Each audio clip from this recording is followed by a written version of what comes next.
Okay, so we are going to go to the skip Skype, the old Skype-a-rooney, or as Chris Matthews calls it, the skip. And we are going to go... yeah, he called it the skip one time. He's like, well, we got this guest on the skip. So we are going to go to Laura St. John from Clearmont, Florida. Or as Jared Bass used to say, Florida. And there is Laura. How are you, Laura? Well, hey there. Look at that. You know how to do Skype. Holy smokes. We can see you and all this crap. Holy smokes. I've had famous musicians call me from dark rooms. Can you see me? I give Mark Torian all sorts of hell all the time, and I shouldn't. But we've had adult film stars who know how to do Skype, and we have best-selling authors who know how to do Skype, and now we've got you who know how to do Skype. That's fantastic. You know, it depends on the show and what they want. Well, that too. Because the other radio show I do, they don't want any video. They don't want any video at all. No video.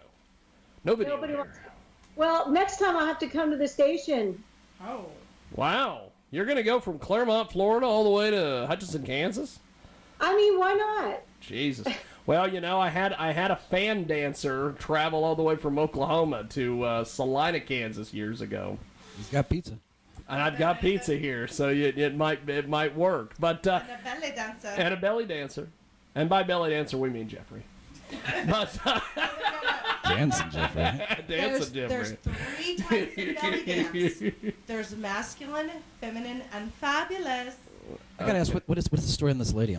Yes. I can't see her, so I'm intrigued. Yes. Tell us your story, my friend. You're on Skype, and give us the rundown, or as they say in the business, give us the skinny. Well, Tell us about yourself.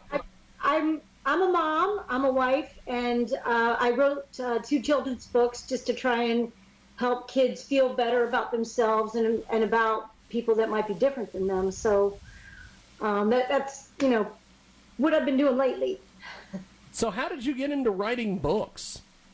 Well, I've written music. I think I have a music background, and I used to do copywriting, and I was at ad agencies. So I've just had I wrote these books like 15 years ago, and I kind of tweaked them along the way. And I just saw a need for children's books about not judging other people by how they look, just based on, experiences I've had with my own kids. And I was just trying to shape young minds early on, of making them aware of the issues before they got older. So that was my main reason for writing it. This has been a cornucopia of craziness today. We have got a great guest on Skype. By the way, thanks to our friends in Milwaukee, Wisconsin at 90.3 FM who are listening to us, as the Des would say, live. Now, Laura St. John, how do we find you on Facebook, social media, websites, the whole Megillah? Well, I have Laura St. John Enterprises on Facebook, so you can find me there. Is it with an A? I'm sorry? Is it with an A? A-U? Yes, I'm sorry, Laura, and the St. John is ST period, JOHN. And then my website is laurastjohn.com. You can spell out the Saint, or you don't have to. And because I have both domains. And wow, you make it easy for people. Holy smokes. And then, I'm on, Facebook is really where you can find out what's going on with my books and stuff like that. But you can also go to my website, Laura St. John Enterprises, and find out about them there. Look at that. Was it Laura St. John Photography? No, Laura St. John Enterprises. Enterprises. Yeah. Like the thing that William Shatner was on. The Enterprise. Yes, the ship on Star Trek, the old Star Trek. I always thought it was funny that Stan Lee used to always say Excelsior, and I'm like, that crappy ship that didn't run in Star Trek 2? What? Okay, or Star Trek 3. I guess that was Search for Spock. I don't know. Doesn't matter. Laura, like my buddy Catolo says, when the doors open in your head, don't close them, just leave them shut. Now, Laura, tell us a little bit about why you decided to put these books out there. What are some of your goals for these books?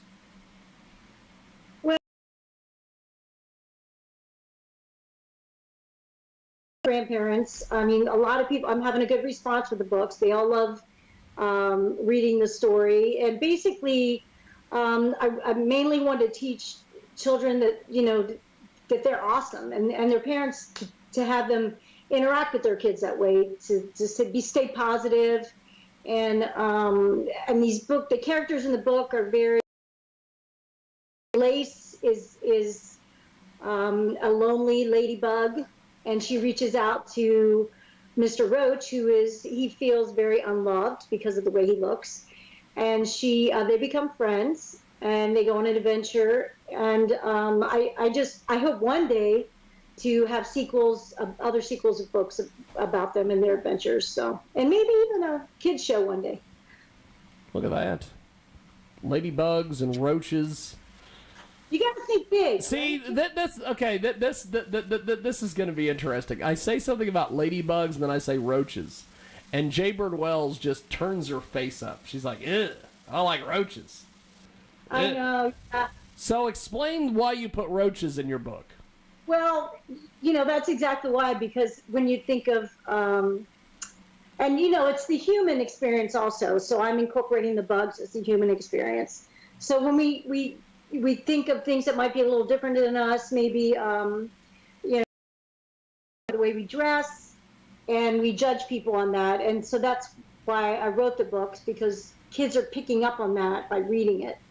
And, it's just partially due to experience of the past, and just, you hear all kinds of things in the news about kids getting bullied and school shootings. And I think underlying issues, when you look at the big picture, is that people don't feel loved, and that's kind of what Mr. Roach felt. And when you see a roach, look at this, Jay. You should love Mr. Roach. No.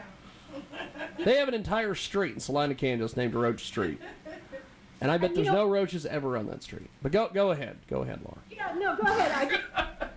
I like the parable idea. I can understand the human aspect of it. But in reality, I'm not going to like roaches. You're not going to like roaches. No. But at the same time, it's like there's still adults that bully each other.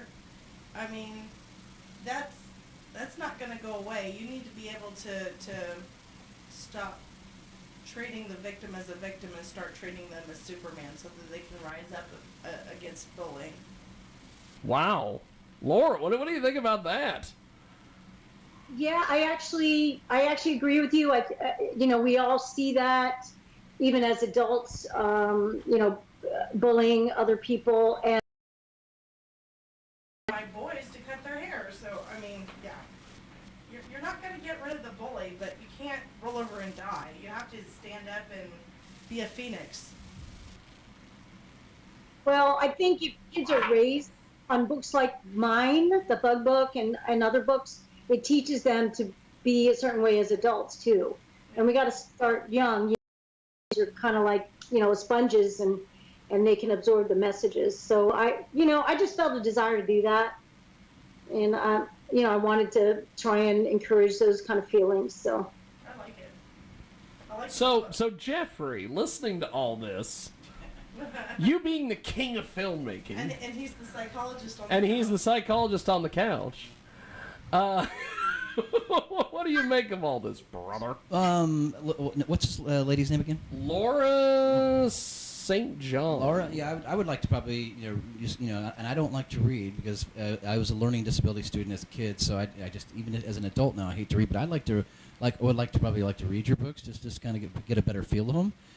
Because one thing for me as an adult now, and when I teach alternative kids video production or I work with kids, a lot of times it's like just people management, because you have different personality types and everybody's got different levels of problems or whatever. And for me, it's almost like, how can we be realistic with kids nowadays? That, okay, yeah, you need to be loved, you need to love, you need to be positive, yada yada. But guess what? As you get through life, you're still going to have these struggles and problems. And I'm not to be boo-hoo-hoo here, but I was picked on at a Catholic school, and I wasn't Catholic. And to this day, as a 50-year-old man, I still have issues with Catholics. And so it's one of those things that, when you're a kid, you deal with these things, and then, in some levels when I was a kid, oh, it'll be better, da-da-da. No, it doesn't get better. It was just fluff BS that adults would say. Well, I hate to say that. So how do we teach kids nowadays, to, hey, look, you know what? Life's a struggle. But if you remain positive, if you have goals and can work to, Yeah. I mean, I'm getting all deep here, but I think that's what I would like to read her book to see how she kind of deals with some of that. I've been telling my kids lately, if you can't handle life now, you ain't gonna handle life when you're an adult. So. Well, Laura, what do you make of Jeffrey's synopsis there? Well, I'll be honest, James, I couldn't hear a lot of. Fantastic. He I sounded think like he a was- rapper. He was like poo-pooing in the microphone. Amazing. That's too bad. I was Oh, it was sitting there trying to reach amazing. over It was an and pull amazing him with take. the mouth. Well, Story of my life. Sorry, you're live. I would just like to read your book, ma'am. Yes, Jeffrey would like to read your book. I'm gonna borrow. Yeah. How do we get your book? How do we get your books? I feel bad that I couldn't hear. I think he was talking about kids staying positive as they get older and things like that. I think that's mainly what I got out of it. How do we get your books and everything, my friend? Yeah, you can go to the Lower St. John Enterprises website and get them there, or they are on Amazon, Books A Million, and Barnes and Noble. So you can find them there too. Just look them up under my author name, and you'll be able to find both my titles that I have. Jeffrey, what you're telling me is you're not going to read my book. I would read I'd read her book before yours. Well, no. Well, yeah. Bad. But Well, Laura, I appreciate you making time for us today. Thanks for coming on, my friend. James, thanks for having me. I appreciate it. Yes, and you Take care, everybody. keep up the good work there with the Yes. Skype and the books and everything else, my friend. and I shared Thanks so much. your Facebook page on my 5 accounts. So Look at that. Sharing the message all over the place. Thank you, Laura. Thank you, guys. Appreciate it, my Bye. friend. There she goes. And we are going to take another break. And when we come back, we are going to try to get... we're going to try to get back on the horn here. So, or back on the horse, as they say. I don't know. giddy up, cowboy. Giddy up or something. I don't know. Yippee-ki-yay. We will after the In break. 1972, a crack commando unit was sent to prison by a military court for a crime they didn't commit. These men promptly escaped from a